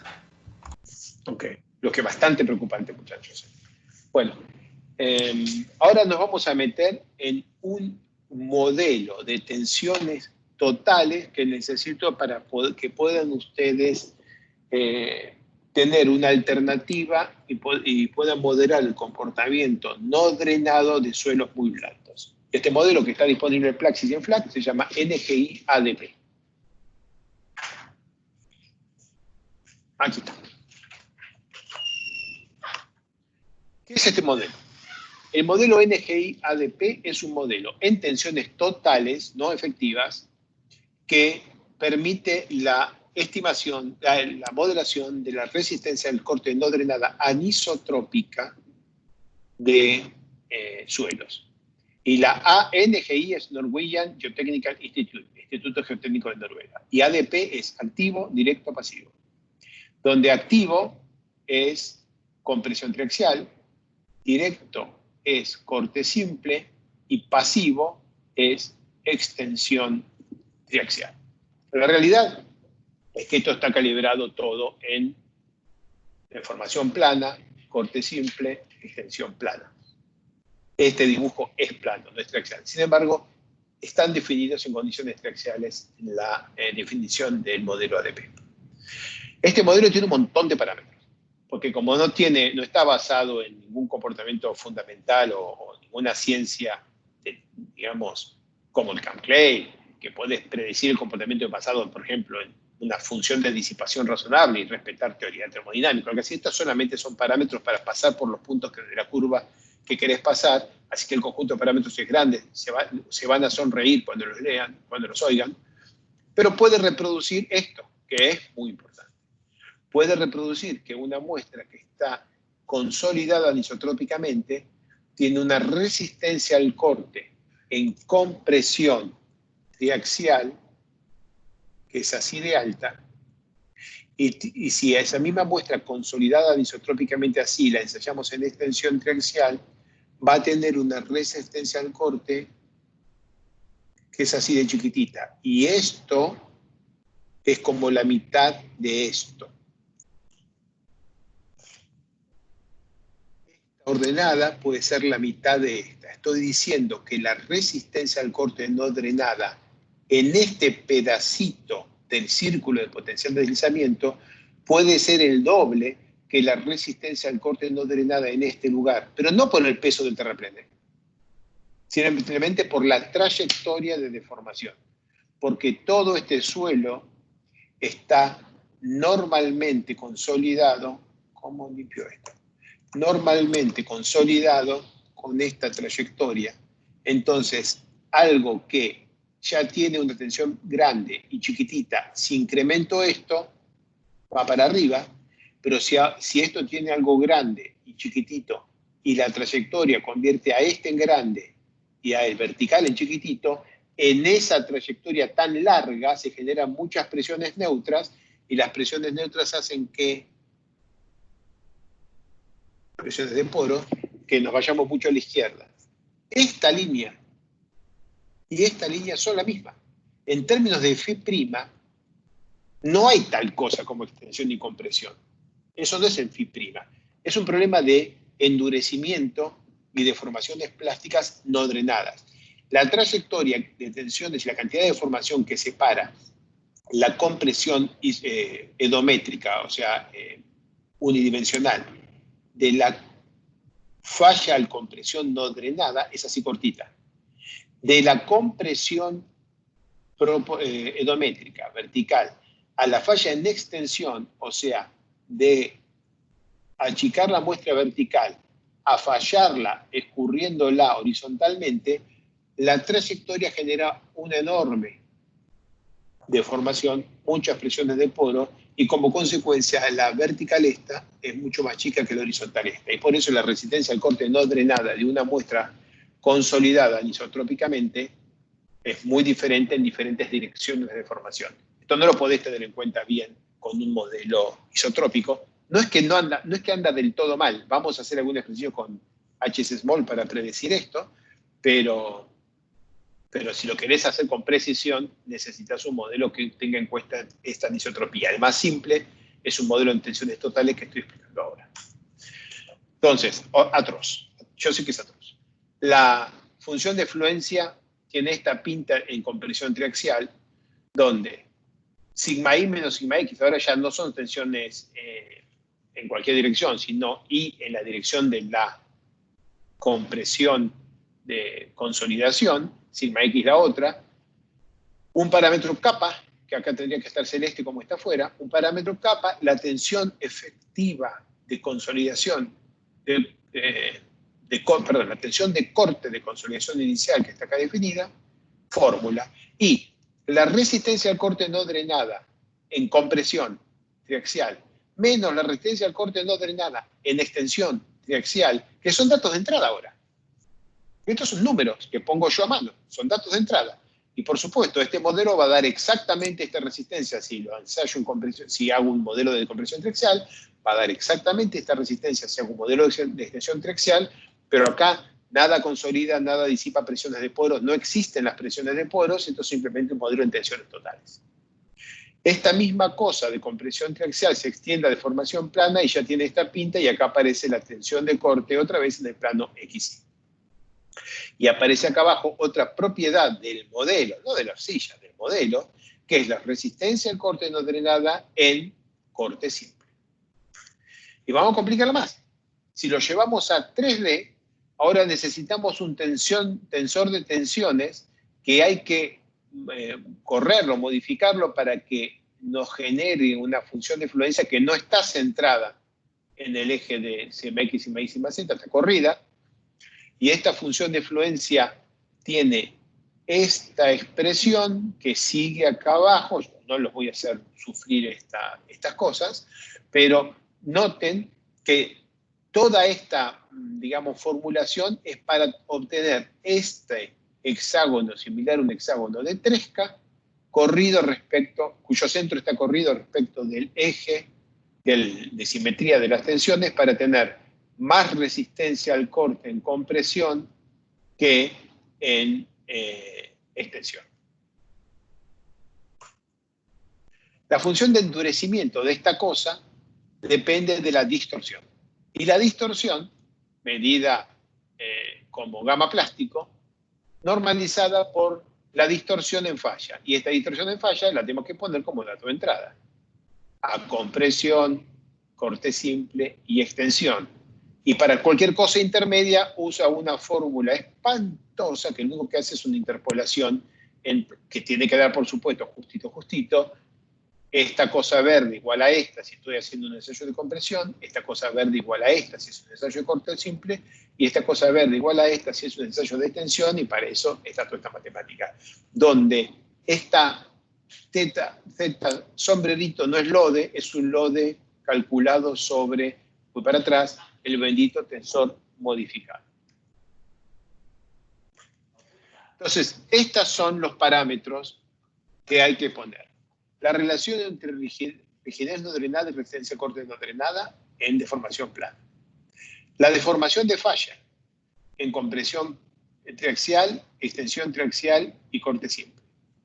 La resistencia al corte en compresión plana a la cota que vamos a llamar ir de referencia, que puede ser, por ejemplo, la superficie del modelo.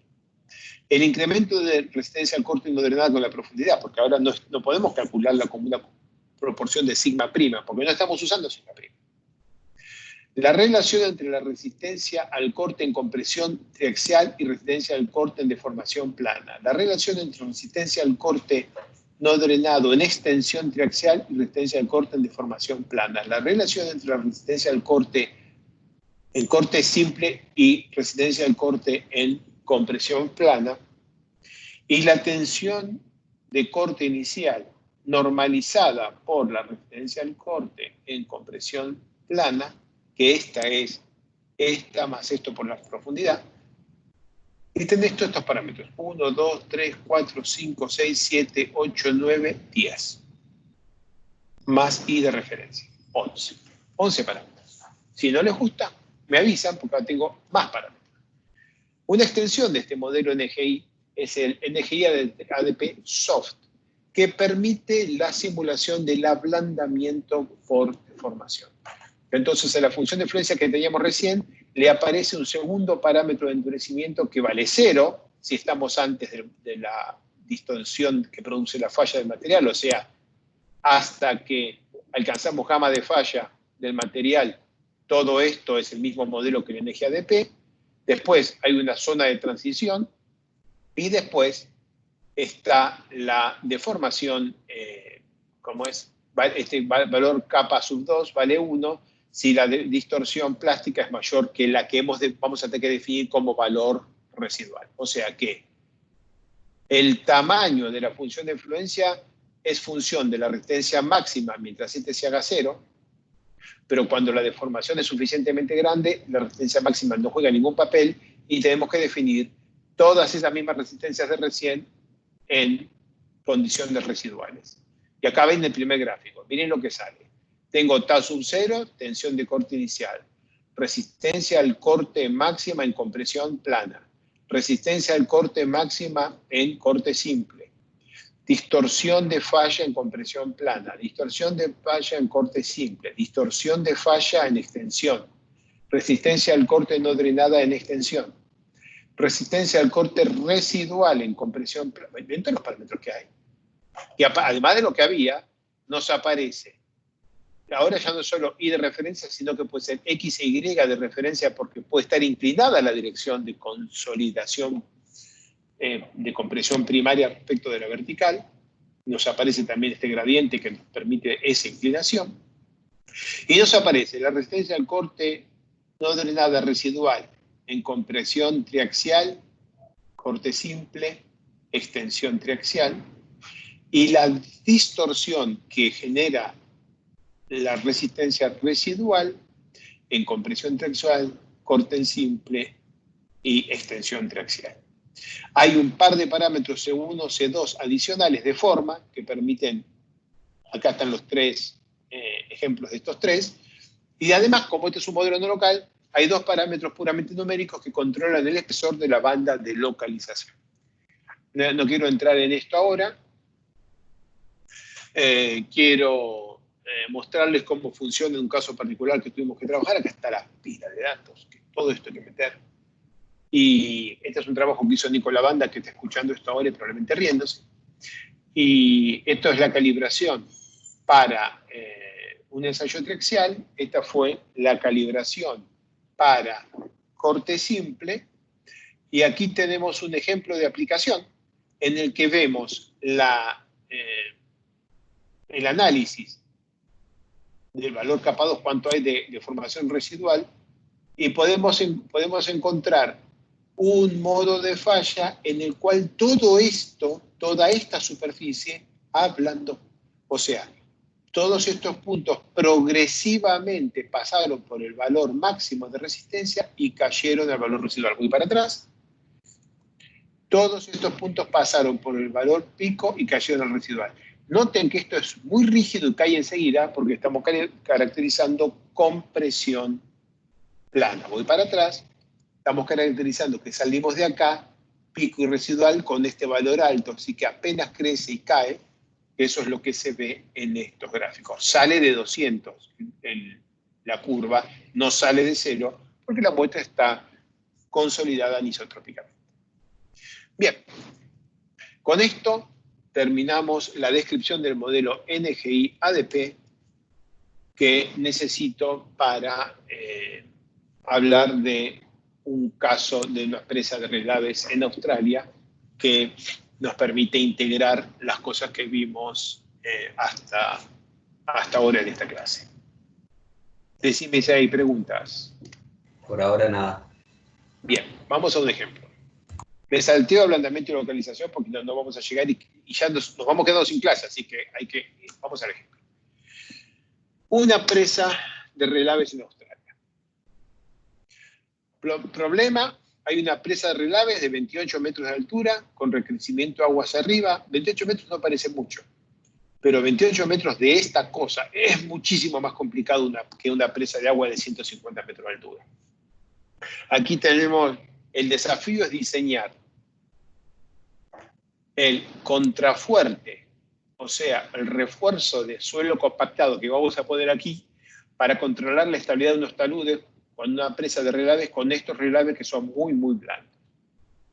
El comportamiento de los relaves, se comportan estos en particular, se comportan como arcillas porque tienen plasticidad y tienen una resistencia que aumenta linealmente con la profundidad. Cuando midemos el valor I sub C, encontramos que sistemáticamente caracteriza por comportamiento como el de una arcilla. Aquí tenemos ampliado el mismo dibujo que teníamos antes y mostramos que para diferentes zonas tenemos diferentes comportamientos. Entonces tenemos, voy para atrás, no, perdón, voy para adelante, zonas 1, 2, 3, presa de partidas. Ahora sí voy para atrás, zona 1, 2 y 3. Y aquí tenemos en la zona 1 unos materiales muy contractivos, mientras que en la zona 3 son más transicionales. En esta zona los relaves son muy blandos, en estos intermedios, en esta zona son un poco más dilatantes. Es una combinación de la distancia a puntos de vertido, porque el material, los relaves se vuelcan desde aquí hacia atrás, entonces estos están lejos, los más gruesos quedan acá cerca, los intermedios quedan lejos y atrás de todo quedan las partículas más finas y más débiles. Y también edad. Este material se puso mucho antes que este y que este. Las propiedades físicas de estos relaves en particular están mostrados acá, no suma, así que lo voy a saltear.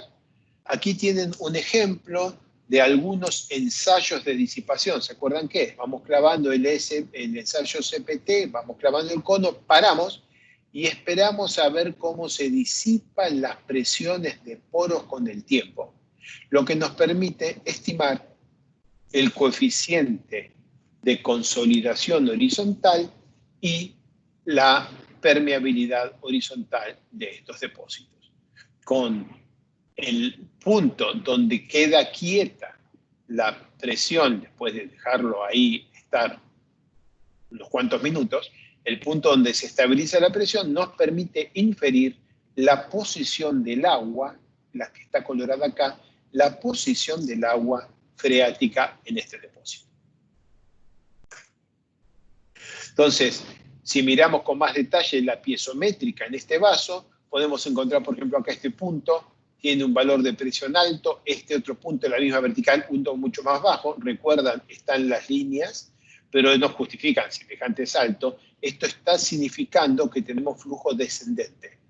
Si aquí la presión llega hasta esta cota y aquí llega más abajo, acá estamos teniendo flujo hacia abajo. Y si tenemos flujo hacia abajo, la presión efectiva aquí es mayor que la columna de agua, la columna de suelo por el peso saturado sumergido.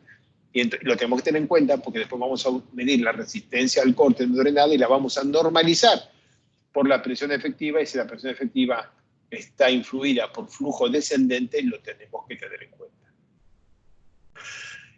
En una de las secciones encontramos que el agua freática dentro de la presa era más alta de lo que era en el resto de las secciones, y nos preguntamos por qué, y aquí Alejandro Kerguelen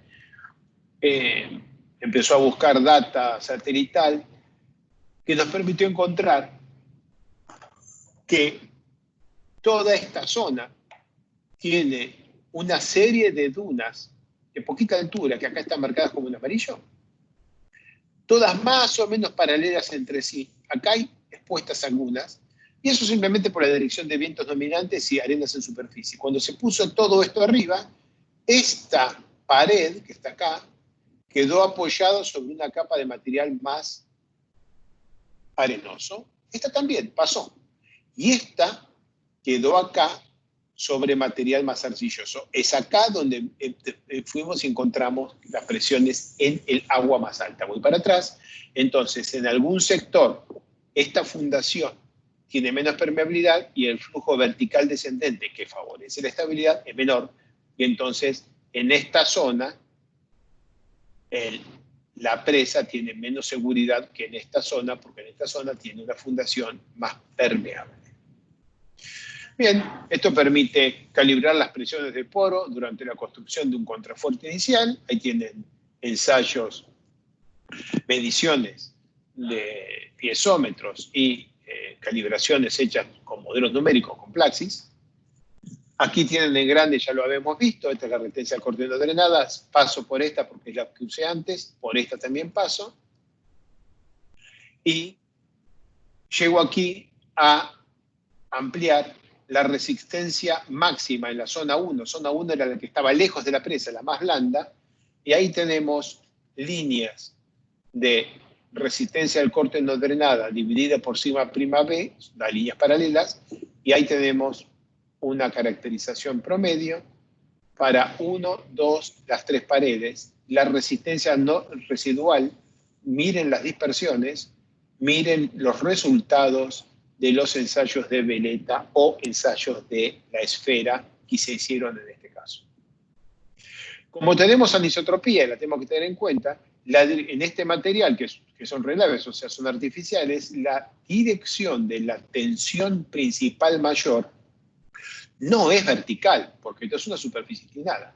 Entonces, la dirección de la consolidación de estos materiales está rotada respecto de la vertical, y eso lo tenemos en cuenta rotando la roseta de tensiones, con lo que la dirección en la que vamos a estimar que estamos en condiciones de resistencia al corte no drenada para corte simple, no es a 45 grados, está rotado respecto de la vertical por la dirección de las tensiones principales en cada uno de los puntos de análisis. Y entonces aquí tenemos todo un montón de parámetros resistentes, diferentes dominios, diferentes zonas, diferentes casos de estudio. Primer caso, resistencia máxima isotrópica, asumiendo comportamiento isotrópico. B, resistencia máxima, o sea, de pico, asumiendo comportamiento anisotrópico, compresión triaxial, corte simple, extensión triaxial. Resistencia residual, calculada como la resistencia máxima A dividida por un factor de sensitividad calibrado. Y resistencia residual, muy conservadora, como la fricción lateral del CPT. De todo esto hablamos hace un rato. Tenemos entonces unos ejemplos de cálculo por el equilibrio límite, asumiendo cálculos probabilísticos y como es el comportamiento isótropo o comportamiento anisótropo, o sea, caso A, caso B, y tenemos todos estos resultados. Y estos resultados nos dicen que si usamos la resistencia máxima, el factor de seguridad es 1.48 y la probabilidad de falla es 10 a la menos 4. Pero esto es equilibrio límite. Está asumiendo que la resistencia máxima ocurre a la vez en toda la... Voy para atrás. En toda la superficie de potencial de deslizamiento tengo siempre en todos lados a la vez la resistencia máxima, y vimos hace un ratito que ese no siempre es el caso, porque tenemos ablandamiento por deformación. Entonces, si ahora calculamos los mismos círculos de falla, pero asumiendo resistencia residual, sea por un método o sea por otro, nos da factor de seguridad bien menor que 1, que quiere decir que si este material se deformara hasta alcanzar la resistencia residual, seguiría de largo y fallaría. Entonces entramos y hacemos un análisis por método de elementos finitos, en el que vamos a usar HS small y NGI ADP soft. Entonces, primero empezamos con HS small, calculamos el ángulo de fricción interna de estado crítico, el ablandamiento por dilatancia se modela con dilatancia negativa, se calibra para compresión anisotrópica y predice corte simple. Esto está calibrado, sabemos que conservador, para compresión anisotrópica, para que en todo este rango tenga una resistencia razonable, y HS small solito predice esto en corte simple. Noten lo que estoy diciendo. Estos son ensayos de ¿cómo es?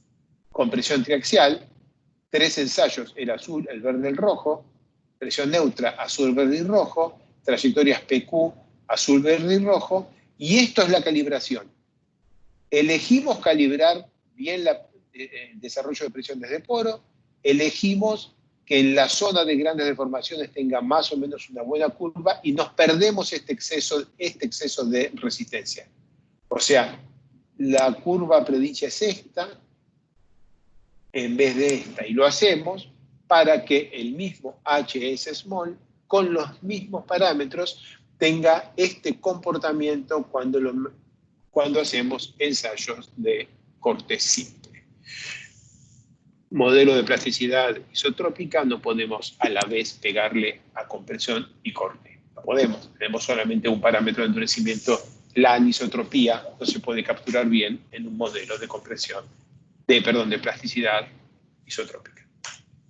Bien. Entonces, los escenarios de análisis son de largo plazo drenado, B, corto plazo consolidado no drenado, C, durante construcción con consolidación parcial y generación de presión de poros porque se está rellenando el vaso.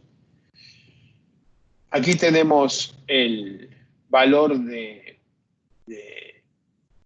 ángulo de dilatancia que hay que usar para alcanzar una respuesta similar a la que se ve en el ensayo axial. Y si ustedes se fijan, el mejor ajuste se obtiene con un ángulo de dilatancia de menos 0,50. Este es el ángulo de dilatancia que usamos a lo largo de todo el curso.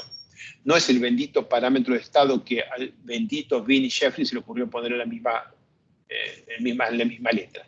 Este es el ángulo de dilatancia, en grados. Y, sin embargo, para ser conservadores, elegimos esta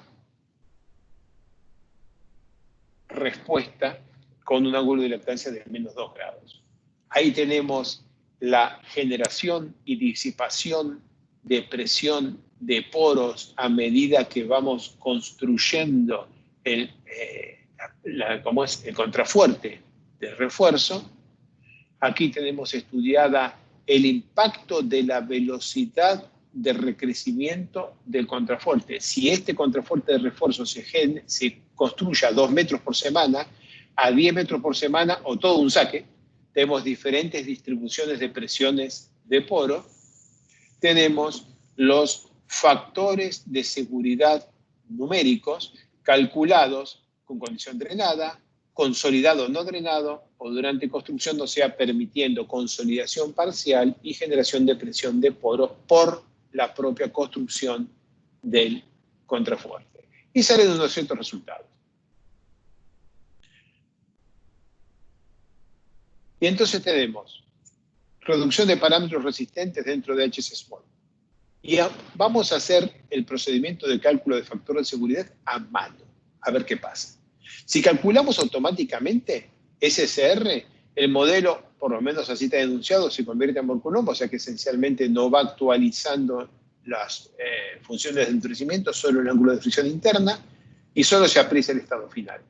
Pero si calculamos el SSR a mano, por ejemplo, vemos que con phi 30 grados nos da un SSR de 1,30, esta es la respuesta. Con phi 29 grados, el SSR ahora es 1,35 porque le hemos bajado un poquito, quiere decir que hemos aumentado el SSR.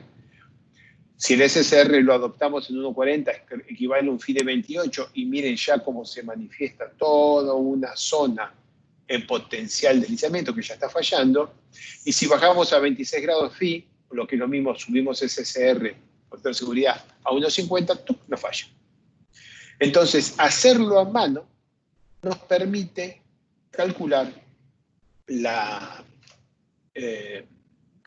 cómo va progresando la deformación, cómo va progresando el mecanismo a medida que vamos perdiendo ángulo de fricción interna.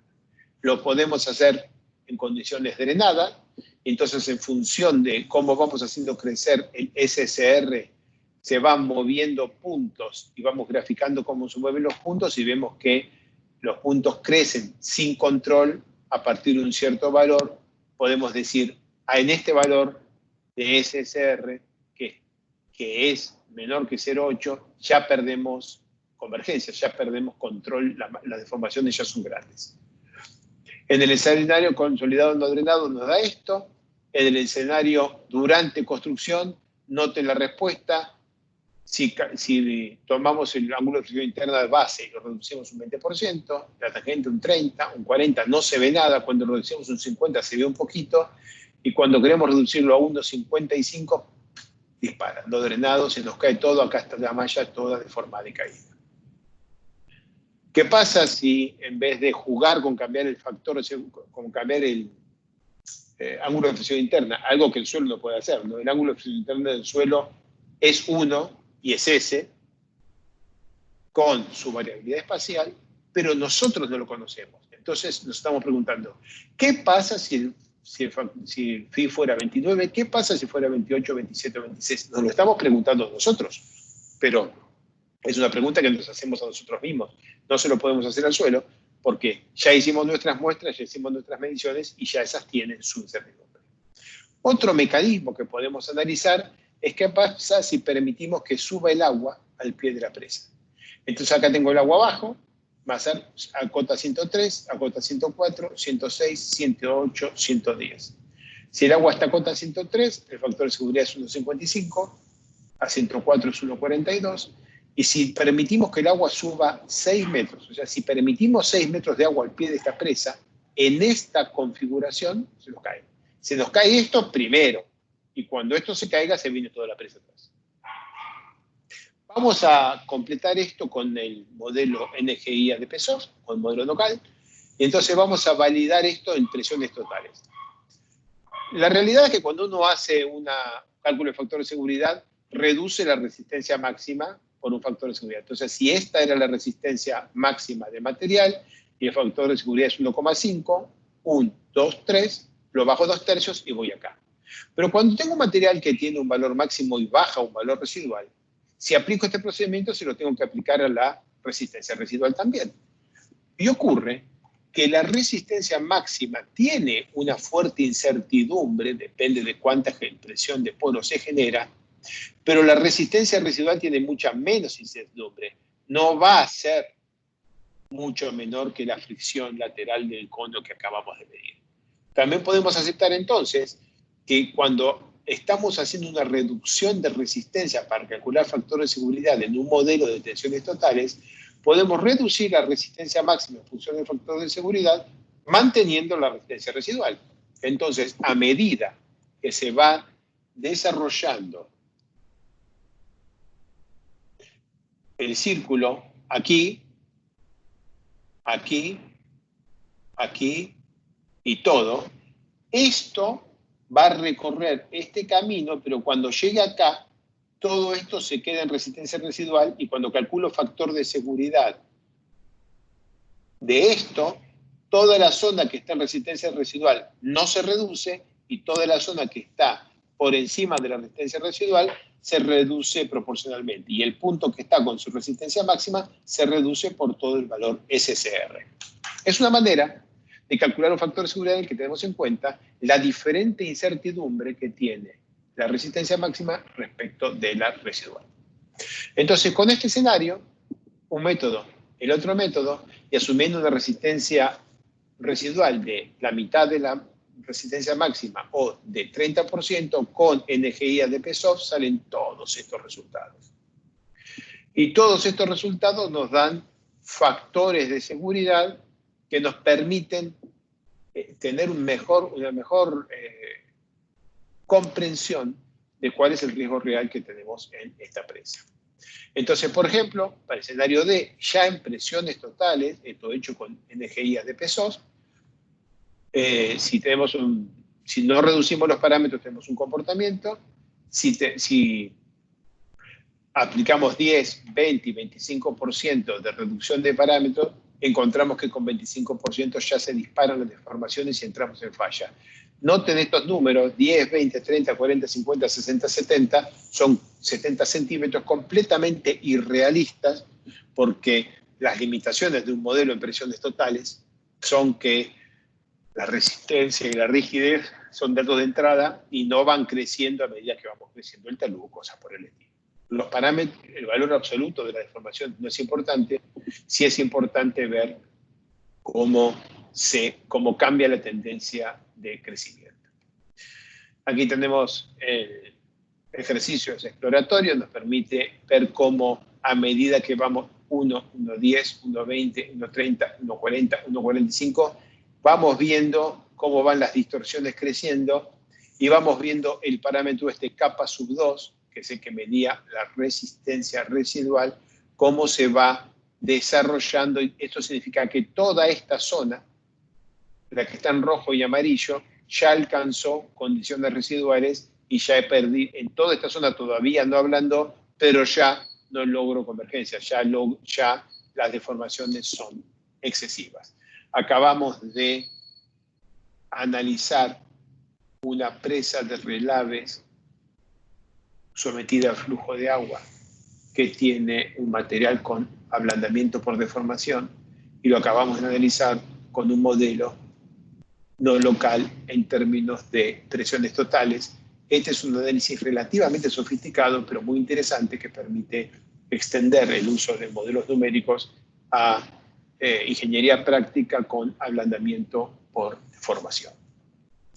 Impecable. Como me salteé limpita esta clase, ablandamiento y localización, que es muy numérica, llegué justito a las 7 de la tarde con el fin de la clase de hoy. ¿Hay preguntas o hay comentarios de alguno? Por ahora no. No sé si quieres esperar un segundo a ver si alguien quiere preguntar. Sí, por supuesto. Aprovecho y tomo algo, que hace 2 horas que hablo sin parar.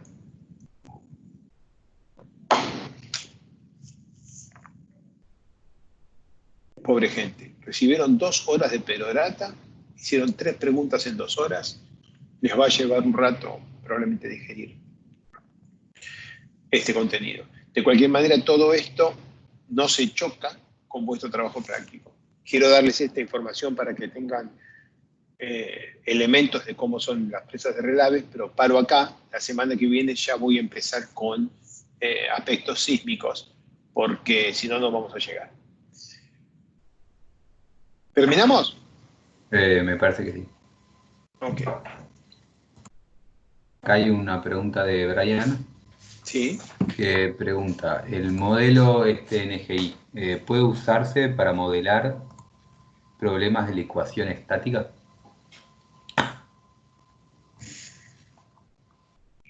Con mucho cuidado. Sí, con mucho cuidado. Los problemas de la ecuación estática son generados por el crecimiento de presión, aumento de presión de poros.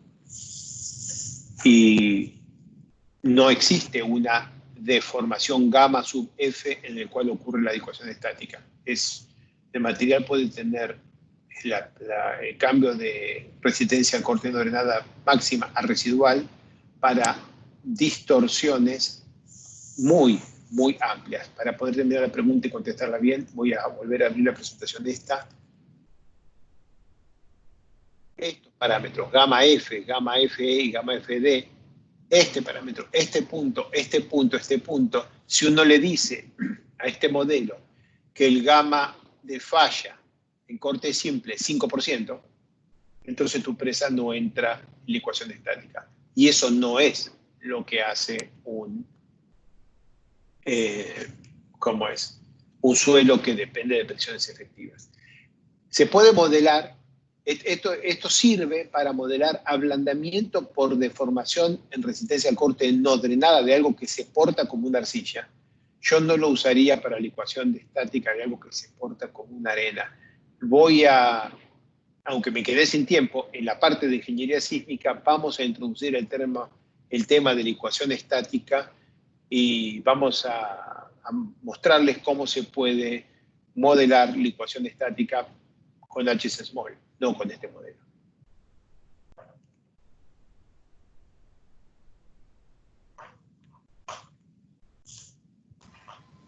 Bien. Dice muchas gracias y no hay más preguntas.